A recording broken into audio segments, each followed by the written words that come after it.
If you haven't heard about Anchor, it's the easiest way to make a podcast. Let me explain. It's free. There's creation tools that allow you to record and edit your podcast right from your phone or computer. Anchor will distribute your podcast for you so it can be heard on Spotify, Apple Podcasts, and many, many more. You can make money from your podcast with no minimum listenership. It's everything you need to make a podcast in one place. Download the free Anchor app or go to anchor.fm to get started now. Welcome to the Money Vikings Podcast, where we conquer financial freedom. Join Greg, Jerry, and Bob as they discuss everything investing and personal finance. The Money Vikings Podcast is hosted by three dads who are doing what they can each day to burn down debt and build wealth. Learn the path to true wealth. Their podcast and website, moneyvikings.com, is a treasure trove of ideas. So without further ado, here they are, the Money Vikings.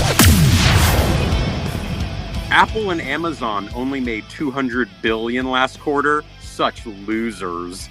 And am I the only person who has not watched Squid Games?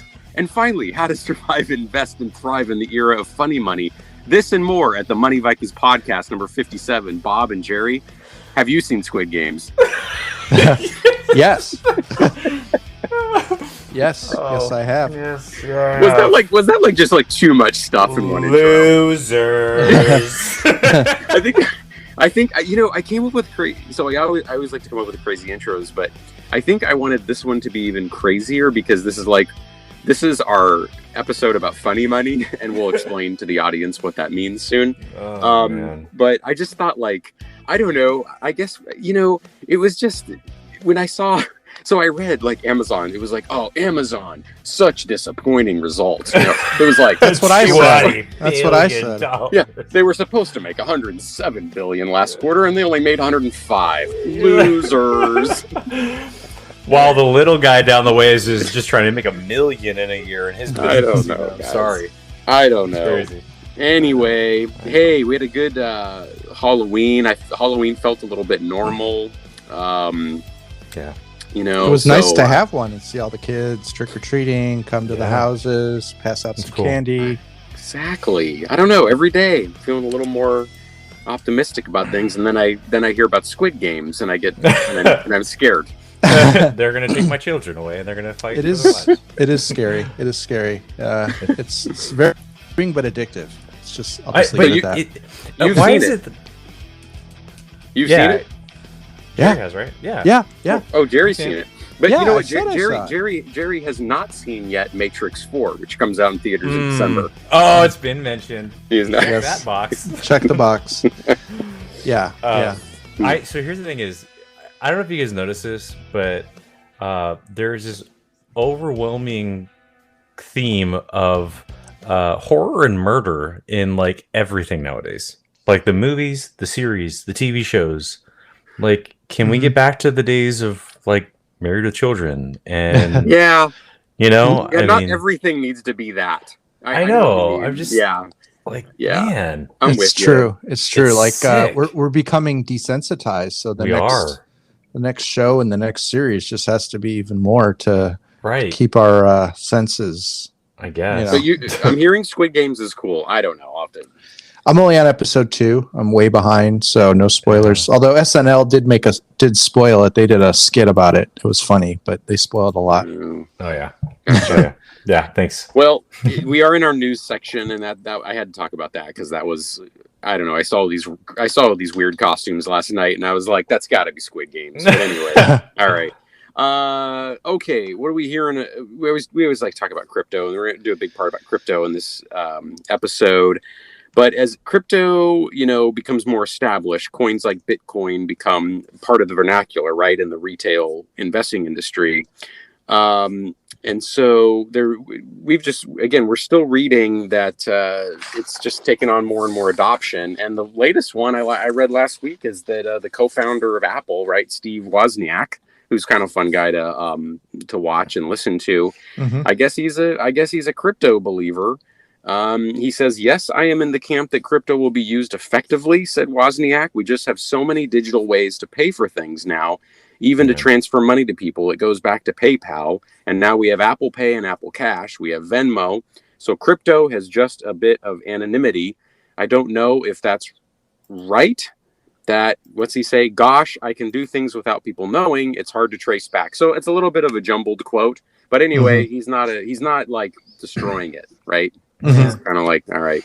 Which is, I guess. It's going to be adopted. I think it's going to be adopted. And coincidentally, I had a conversation with a good friend of mine today about this. We were talking about, the dollar and inflation and currency, but then also about how, cryptocurrency is going to, try to assist in deflation, but also it's going to be the hedge. I mean, it's going to be the hedge for the market. People are going there to transact and build wealth. And I don't know.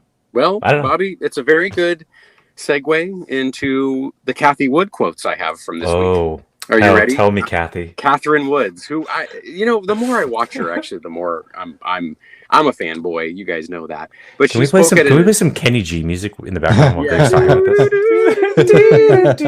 That would be cool. Every time I mention her name. Sorry, good. So there's an investing conference where she spoke, and these are a couple quotes that I pulled out from her talk that I think you might find interesting. One of her whole tenets was, she said, investing only in the past is wrong. So, when she started ARK, she was alone. She was a lone wolf. I mean, in the private markets, there was all this investment in new tech, and it was rising in value. But she brought all that to the public markets. That was not available in the public markets. She said the public markets were very conservative and basically only investing in what she saw as the past. And she said, I thought that was wrong. We should invest also in the future. So she saw an opportunity in the public markets to make a play for more future-oriented businesses. And, Tesla is the famous one, and you got to give her credit. I mean, she was laughed out of the room time and again, just like, Tesla, that's nothing. Right. And then they were asking her about, you sold some of your Tesla. And she said, yeah, we take profits. We do take profits. And she said, what we do is we take profits, and then we want to find the next Tesla. We want to find that next opportunity that's coming. So, yeah. So Tesla's the past now? Yeah. She said, allocate capital to the future, not the past. Okay. She said, these are just quotes that I thought you guys would find interesting. Yeah. She said, those of us in the financial industry would like to think we are in control, and we are not, and not even the Fed's in control. But that was interesting. Mm-hmm. She said, lots of FUD out there. Fear, uncertainty and doubt. Mm-hmm. But we are trying to allocate capital to its highest and best uses. She said, that's what we're trying to do. So yes, there's lots of FUD, but we are just continuing to allocate capital, or try to allocate it to its highest and best uses. She does not see volatility as a bad thing. She's Agreed. It's not. She's not. I love volatility. Yeah, she just sort of, and then they asked her. They said, this year, your funds didn't, have not outperformed the S&P, and she actually said, she said, in a weird way, we're happy about that. She said we didn't want to see a bubble forming. And so, if you get a bubble mentality, but she said, and she does not see the markets as in a bubble, because she says all the meetings she goes to, the first thing people are talking about is risk. And she said in bubble times, it's actually the opposite. No one's talking about risk. They're all talking about opportunity. Yeah. And so she said, everyone now is talking about risk. So in her mind, that's anti-bubble. So anyway, I thought that was interesting. That's cool. I wish, I don't know. I'm a little sore because the funds, I did buy some ARK this year, and I could have put the capital elsewhere. It has, I'm like break even on it right now, but I'm sticking with her for a little bit longer, see what happens. It's a longer term buy and hold. She's a long-term relationship. Give it 5 years. Stage 5 clinger. No, that's my whether rule you want it or not. She's a long-term relationship. My rule of thumb with these investments is to give it a few years. Yeah, it depends, because I've always kind of maintained is that she does by having so much weighting of something like a Tesla. When it is something that is in essentially a support for the market itself. And if that starts failing, her funds are also going to fall with that. And so I like the genome stuff, ArcG, but just gotta make sure that it's diversified enough and not so heavily into something that can actually cause it to cripple. Mm-hmm. Yeah. Yeah, she says, she uses a growth strategy. She talks about that, and what she says is that they find growth that no one is actually expecting. And one of the little secrets she gave out is she said she uses Wright's law, and that she said basically that's what everyone who were against Tesla missed, is because she said in the beginning Tesla was being made fun of because they were like, oh yeah, he's putting on a car on wheels, Right. And what's Wright's law? Wright's law says it talks about how quickly costs will decline. So, for example, with Tesla, the costs of batteries and how they could get battery costs way down with time, and how that decelerates the cost. But she said that's what people missed on Tesla, is that Elon Musk knew how to get those battery costs down, and he said basically that would make it so the product was available to many people. Right. So anyway, I don't know, man. I always find her interesting because she is, right now, let's face it, guys, we hear it all the time. People are really, and for good reason, people are worried about, overvaluation, top of the market, top of the SPY, inflation, all things good to talk about. But I thought it was very interesting how she said, well, if everyone's talking about that, you're probably not in a bubble because everybody is rotating their risk. And she said, you've seen a big rotation into value. So she said, actually, the market gains have been spread around. So anyway, interesting. I just blew your guys' minds. I can tell. You totally did. You totally did. I knew it. Yeah, Okay. It's weird because it explains why we haven't seen the market kind of crumble like it should in a way. Though it is showing signs of repetitive signs of like a pullback that is coming soon, like another kind of downtrend for a period of time. But who knows? I mean, the stuff with the bonds is going on and dollar and gold. So I don't know. Wow. Okay. So there's a little bit so I don't know if this is a good segue into our main topic about funny money, but, because we kind of are just saying, she basically says she sees the economy and the market as strong at the moment and that we're not in a bubble. But time will tell, guys. Who knows? Maybe some parts are a bubble. I mean, sometimes we talk about the market like it's one monolithic thing, and you guys know this. It's a collection of thousands of different companies, and some may do well and some others won't. And then the news media just mashes together something called the market, and it's like, I don't know. I mean, but anyway. Yeah, don't forget about coffee, orange juice, corn, soy. Oh, yeah, commodities. Canola. Jerry and his soy and his corn. And his coffee. And his coffee. And his liquor. What? All right, guys. Gone a little too far there. Oh, sorry. Okay, it's a family friendly brand. Okay, we're like Disney. All right. Okay, funny money time, guys. Are we living in the era of funny money? What does this mean to building wealth? What is wealth? Okay, here's where I'm going with this.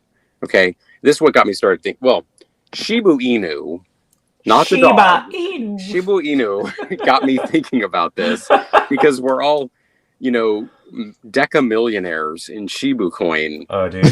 But it's just like, here's the deal. I mean, I just read a headline of another article before I got on the show that said there was some guy that wrote, I didn't have a chance to dive in the article. He said, crypto seems like nonsense, but lots of people are getting rich. Am I the dumb one?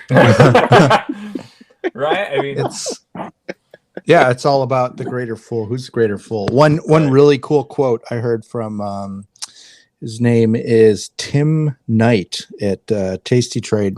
He does a show on tickers and charts and technical analysis.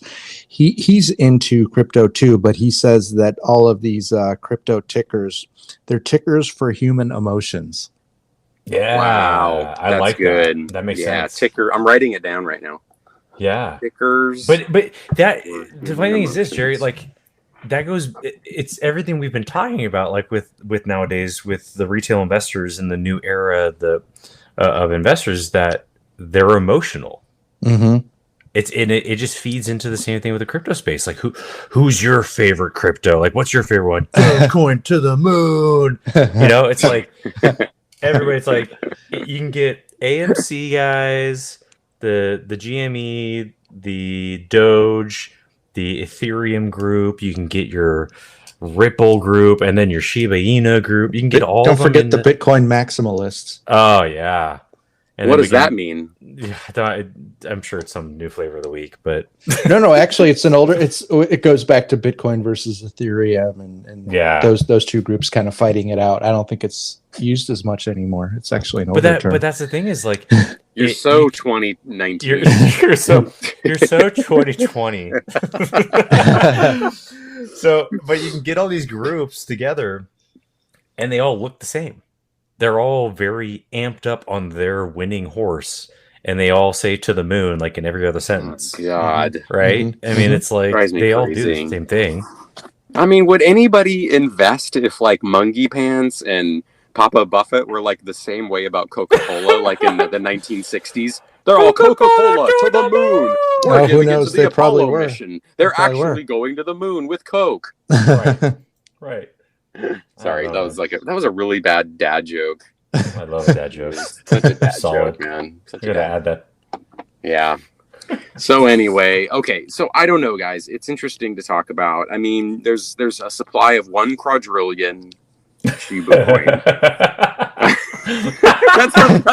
That wasn't a joke. That's a real 1 decadillion of coin. I feel like I'm in Austin Powers, like Dr. Evil. Yeah. Why would you want 1 quadrillion when you could have 1 billion? There's not even that much money on Earth. Oh, God. Right. So that's what I mean. Are we living in the era of funny money? I don't know what's going on. I mean, the government's handing out money, or they used to during the pandemic. Right. And then inflation is going crazy. Like, I'm going to fill up the gas tank, and I'm starting to kind of like sense it. I'm just like, oh, whoa. Yeah. Like, this is the price per gallon increasing as you're putting gas in? Yes, seriously. It's going up like 5 cents every stop. like 10 minutes. No, stop. I'm not pumping anymore. Seriously, Yeah. man. I don't know. Time to get into natural gas futures and just use that to your advantage. Hedge your gas. Well, here's another thing about this era. So if you're dealing with inflation, the dollar stores are shrinking the size of it. Everything's mini now. I mean, it's like it might be $1, like that little jar of pickles, but you're getting like 3 baby pickles in a tiny jar. And it's still $1. It's still $1. And it's 5 years old? Yeah. Three Still baby $1. dills? Dusty. Dusty dills? It's just crazy. I don't know. I'm going to use that for my username. We live in the era where NFT art, you can't. People are paying $15-20+ million for NFT art that you can never touch or put on your wall. I mean, what's going on? Well, yeah, that's the thing. I think a lot of people are saying that we're moving to an era of, we just have to get used to the things that we own may not be tangible physical things anymore. And that's just a change of mindset. Yeah. Sounds like something Mark Zuckerberg would say. You know what? I will say though, it is probably a cure for hoarding, because instead of crowding our space with physical items, we can make it with fake items.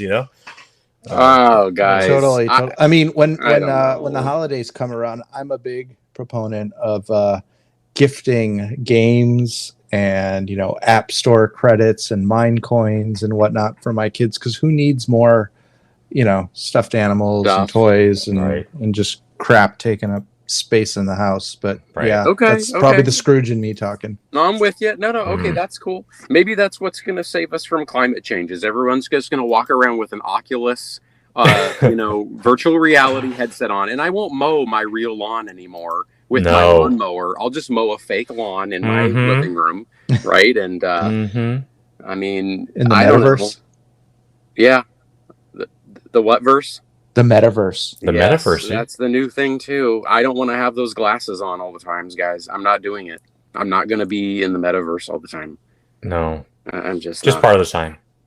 And You're so meta. Facebook is meta. You're so meta. God, Yeah. I don't know, guys. That's why Mana. Isn't that why Mana was running? Did you Yeah. call that out? Yeah, I called it. No, Love it. I noticed it. I got an alert on my phone that said Mana is going Hmm. up. I bought it probably in February. It was like, Yeah. it was in the 80s or something, and I took my principal out. I'm still letting it ride. It's kind of fun. And there's another one. There's a whole bunch of them that some of the premium users were telling me about that are metaverse related and gaming related that are all kind of on that bandwagon. I'll get it in a little bit, but yeah, Mana going to metaverse, and I don't even think there's any relationship between Facebook, Meta, and Mana.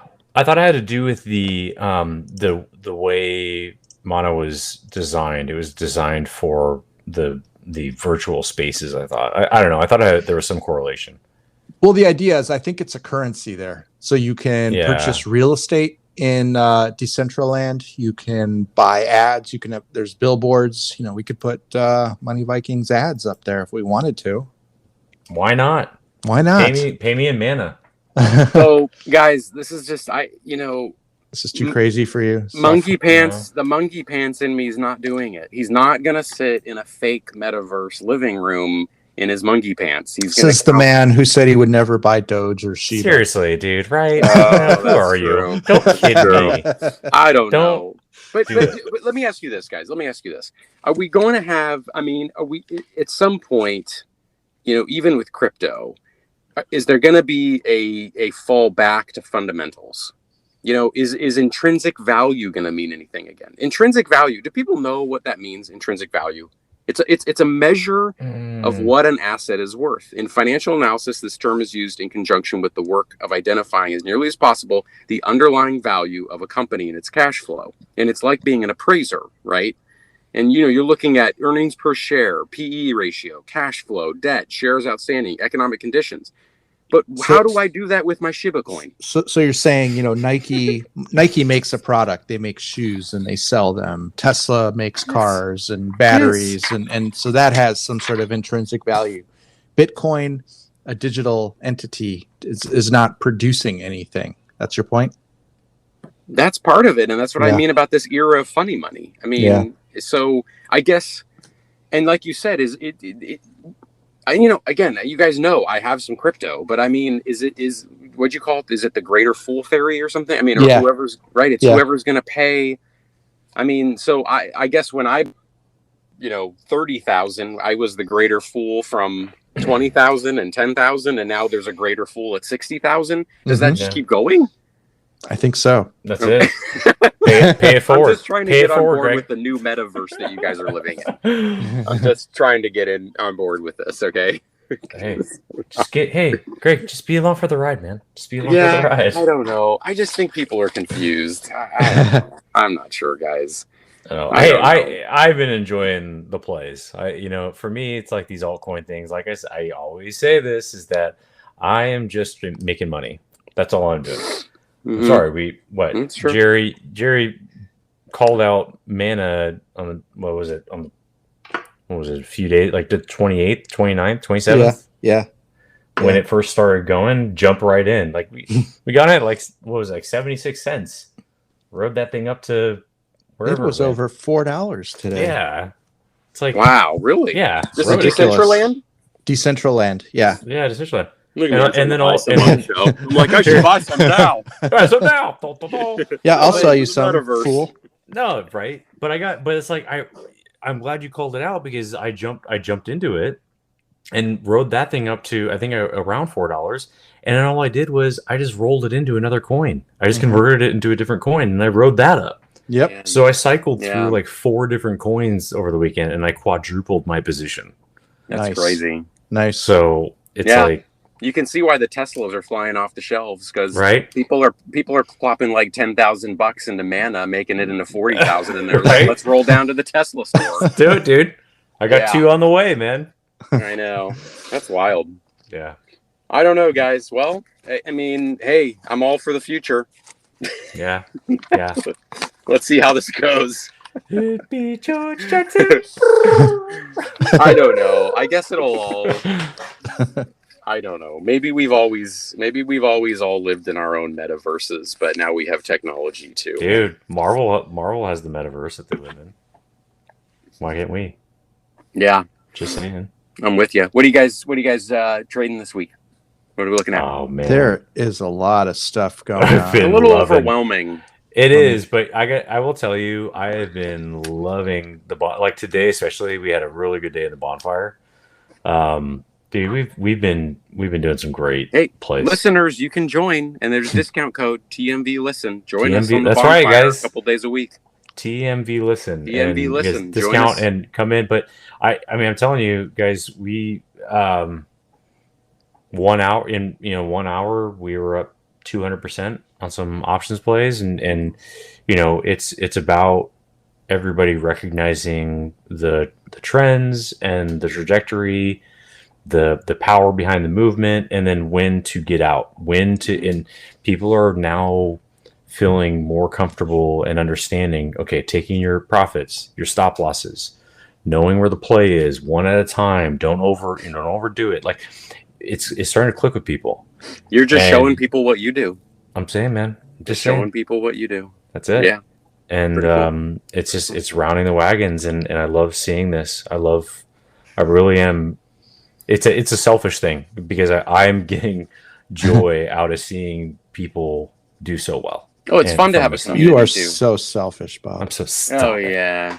No, it's fun to have a community. It is. It's cool. I'm enjoying it. It really is. cool. I'm enjoying too. I'm still learning from you. As you guys know, kind of my wheelhouse is more selling options, not the buying part. Yeah. So I'm sort of kind of following your lead, Bob, and Come to the dark side. yeah, learning how to buy calls, which ones to buy, what prices, what strikes. It's all very interesting. I'm still doing, iron condors and strangles and whatnot, but my buying power has gotten to 50%. So I don't like to exceed that. I mean, that's, position sizing and everything. So I'm at the point now where if I enter another strangle or iron condor, I will be, 60, 70%. I don't want to be there. I like to keep 50% of my buying power free. So the point I'm making is that these long option calls are the perfect thing to do if you want to make some plays and try some without taking on tons of risk. Right. And that's why I've been enjoying it, is because to know that you can, pennies on the dollar compared to other strategies. And if you're doing it right and going at it, you can. It's pretty rewarding, but it's also, again, knowing when to take your profit and get out of it. Right. Mm-hmm. Yeah. That is I think the big lesson, because we did have some lessons learned the hard way, and but it's okay. It's okay. Everybody does. Those lessons are the ones that you remember, and it does change your reaction, or your actually be your proactiveness and your reactiveness. It's good. I love saying it. No, life and investing, it's not a success only journey, and we always there's challenges, and but that's great. It's really fun. It's really cool to learn from each other in a community, and support each other and inspire each other. We have a bunch of good people in there, man. I really enjoy it. Yeah, definitely. Well, guys, I don't think I answered the question if we live in the era of funny money, but it was fun to talk about it with you. Love it. I will be going and counting my Shibu coin after this. Yes. Letting you know how many millions I have. Yes. All right. Love it. Hey, we'll see you guys on Discord, and thank you all very much for listening. Have a great week and take care of each other. Cheers. Cheers.